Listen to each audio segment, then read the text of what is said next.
I get the feeling when I'm dealing with CMOs from e-commerce scale-ups that they experience what I would call a culture shock when they come to radio or to TV for the first time.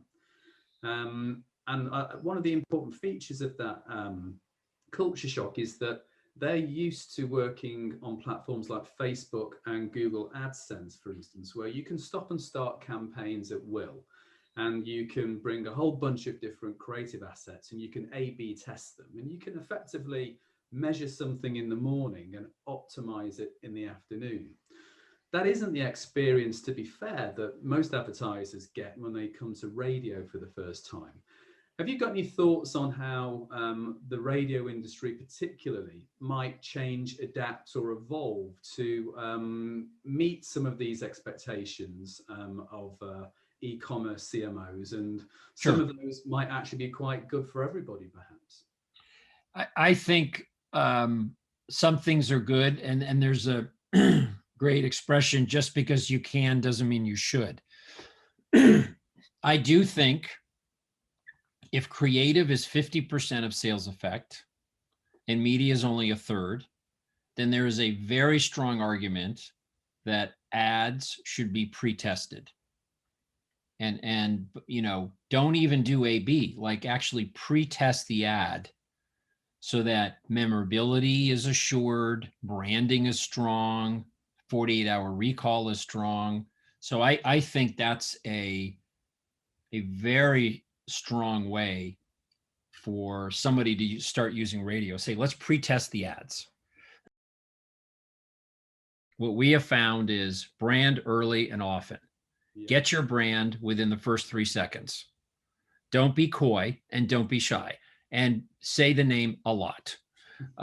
You know, so there are things like that that'll come out in the pre-testing that will be like, oh, okay, more brand early and often, you know. So I think that is a good best practice. And then, as we talked about, once you get going, attribution can tell you which version of the ad.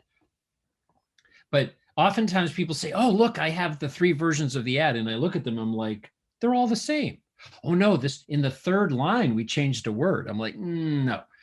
When I mean different, I mean different. This is the sad one. This is the funny one. You know, make them significantly different, you know, with major different offers or something like that. So you have something to test. Make them very different. So, you know, you have something there. Now, the other thing I will tell you is that, you know, reacting so quickly, you know, test something in the morning, fix in the afternoon, you know, advertising works. There's a great visual from Ubiquity, and it showed a glacier, and it said something like 18% of total sales occurs in the current month. So the impact of marketing and advertising. Then like something like a third occurs between month 2 and month 5, and then 58% occurs 6 months and beyond. So that's how advertising works. Most of it is long-term.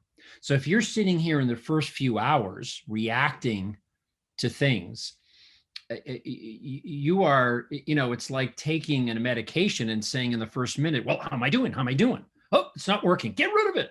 It's like, no, medicine takes time. It takes a week. You know, advertising is the same thing. And I think we're far too anxious, and there's too much instantaneous data that we're overreacting. You know, it's like having a lawn and saying, well, I watered it an hour ago. Nothing's happening. Forget this whole watering thing. Like, no, this stuff takes time. We're talking about consumers who barely know who you are, who are thinking about many other things and not thinking about you. So if you think about that ubiquity thing, you have to be measuring, yes, short term, at 6 months and at a year.